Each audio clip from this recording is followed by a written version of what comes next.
आज भी कई ऐसे लोगों की कमी नहीं है जो कहते हैं कि महाभारत एक झूठी कहानी थी। उनका कहना है कि महाभारत के गीता के उपदेश भी सिर्फ लोगों की मन की बनाई बातें थीं, पर लगातार मिलते गए पुरातात्विक और वैज्ञानिक सबूतों ने लोगों को अपनी सोच बदलने पर मजबूर कर दिया है। और यह वीडियो देखने के बाद ऐसे लोगों का मुंह अपने आप बंद होने वाला है। आज हम बात करने वाले हैं महाभारत से जुड़े 7 ऐसे जीवित प्रमाणों के बारे में जो आज भी मौजूद हैं। उसके बाद निर्णय आप लोगों पर होगा कि क्या महाभारत सच में हुआ था, अन्यथा नहीं। दोस्तों, सबसे पहले बात करते हैं कुरुक्षेत्र के बारे में। यह बात तो हम सभी जानते हैं कि महाभारत का युद्ध कुरुक्षेत्र में हुआ था, जो आज भी हरियाणा राज्य में स्थित है। कहा जाता है कि उस समय तबाही ला देने वाले युद्ध में बहे खून की वजह से वहां की धरती लाल हो गई थी। पुरातात्विक विशेषज्ञों ने भी यह माना है कि महाभारत घटना सच में घटी थी, क्योंकि उस जगह पर लोहे से बने तीरों और भालों को जमीन में गड़ा पाया है, जिनकी जांच पड़ताल करने पर 2800 ईसा पूर्व का बताया जाता है, जो कि महाभारत काल के समय के ही बने हुए हैं। यदि आप भी कुरुक्षेत्र गए होंगे तो आपको भी यह बात पता होगी। दूसरे प्रमाण की बात करते हैं और वह है आजकल के न्यूक्लियर वेपन। महाभारत में आपने ब्रह्मास्त्र नाम के भयानक अस्त्र के बारे में सुना होगा। यह अस्त्र धर्म और सत्य को बनाए रखने के लिए ब्रह्मा द्वारा बनाया गया एक बहुत ही विनाशकारी परमाणु हथियार था। माना जाता है कि यह अचूक और भयंकर अस्त्र होता था, जिसे केवल दूसरा ब्रह्मास्त्र ही रोक सकता था, और जो इसको छोड़ता है वहीं इसको वापस लेने की क्षमता भी रखता है। रामायण में जब लक्ष्मण ने मेघनाथ पर ब्रह्मास्त्र से प्रहार करना चाहा, तो भगवान श्री राम ने लक्ष्मण को यह कहकर रोक दिया कि अभी इसका उपयोग करना सही नहीं, क्योंकि इससे सारी लंका तबाह हो जाएगी और बेकसूरों की जान जाएगी।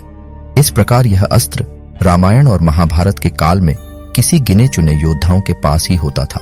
यानी कि यह अस्त्र ऐसे थे जो पूरी दुनिया को तबाह रखने की ताकत रखते थे। अब आप सोच रहे होंगे कि आखिर मैं आपको यहां क्यों बता रहा हूं, तो बता ही देता हूं।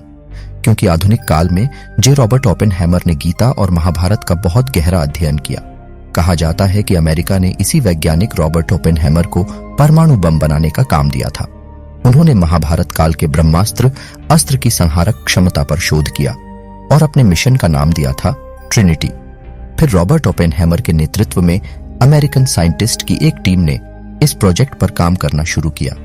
16 जुलाई 1945 को इसका पहला परीक्षण किया गया और धमाके का परिणाम कुछ वैसा ही था जैसा पौराणिक ग्रंथों में ब्रह्मास्त्र के बारे में बताया गया था। इससे सारे परमाणु वैज्ञानिक इस बात को मानते हैं कि वास्तव में ब्रह्मास्त्र, जिसको आज हम परमाणु बम कहते हैं, उसका प्रयोग महाभारत में किया गया था।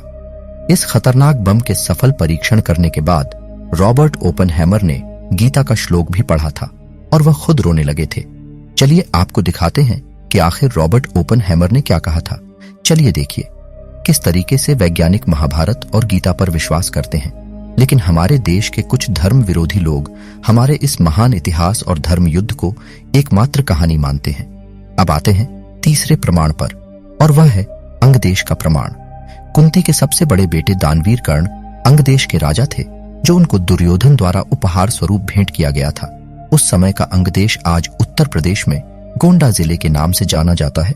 साथ ही जरासंध द्वारा अपने राज्य के कुछ हिस्सों को कर्ण को दिए जाने की भी बात कही जाती है। आज बिहार के मुंगेर और भागलपुर के जिले ये वही हैं। वहीं जिसको हम आज दिल्ली कहते हैं, वह महाभारत के समय में इंद्रप्रस्थ के नाम से जानी जाती थी। तो यह स्थान तो काल्पनिक नहीं है।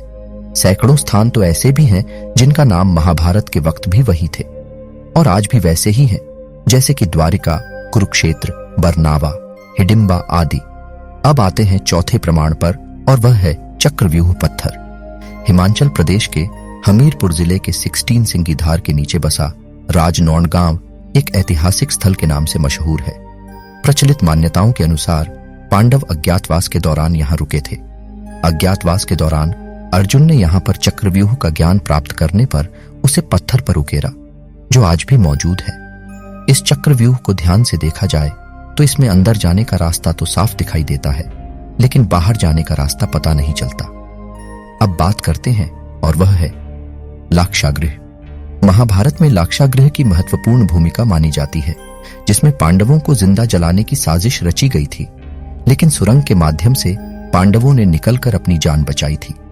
यहां वारणावत यानी कि वर्तमान बरनावा नामक स्थान में बनाया गया था और इसके प्रमाण आज भी मौजूद है। अब बात करते हैं छठे प्रमाण के बारे में और वह है श्रीमद् भागवत गीता।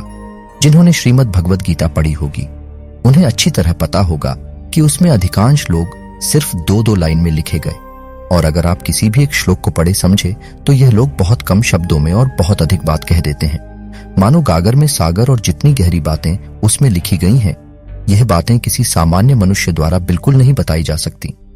आज मानव सभ्यता बहुत विकसित हो चुकी हो, लेकिन आज भी गीता में वह ज्ञान है जो अकल्पनीय और अद्वितीय है, जिसे एक सामान्य व्यक्ति का दिमाग सोच भी नहीं सकता। इसे कोई महान पुरुष या स्वयं भगवान ही बता सकते हैं, और यह इस बात का सबूत है कि भगवान श्री कृष्ण थे और उन्होंने गीता का वाद संवाद अर्जुन के साथ किया, इसलिए अर्जुन भी थे, और अर्जुन थे तो फिर पांडव भी थे, और पांडव थे तो फिर महाभारत भी हुआ था। अब बात करते हैं इस वीडियो के अंतिम प्रमाण के बारे में, और वह है द्वारिका नगरी। इस बात से तो हम सभी परिचित हैं कि भगवान श्री कृष्ण द्वारिका के राजा थे, और महाभारत में इस बात का उल्लेख मिलता है कि यह नगरी जलमग्न हो गई थी। पुरातत्व विभाग को गुजरात के पास समुद्र के नीचे एक पुराना शहर मिला, और इसके प्रमाणों से पता चलता है कि यह वही द्वारिका नगरी है जिसका उल्लेख महाभारत में किया गया था। समुद्र में मिले इस अवशेष से यह साबित होता है कि द्वारका कोई काल्पनिक शहर नहीं था, बल्कि एक वास्तविक शहर था। जो आज हमने बात करी महाभारत की कुछ ऐसे प्रमाणों के बारे में जो महाभारत को सत्य साबित करते हैं, और महाभारत से जुड़े ऐसे प्रमाण चाहते हैं तो कमेंट करके बताएं। उम्मीद करते हैं कि वीडियो आपको पसंद आया होगा। हम मिलते हैं किसी और वीडियो के साथ, तब तक के लिए धन्यवाद।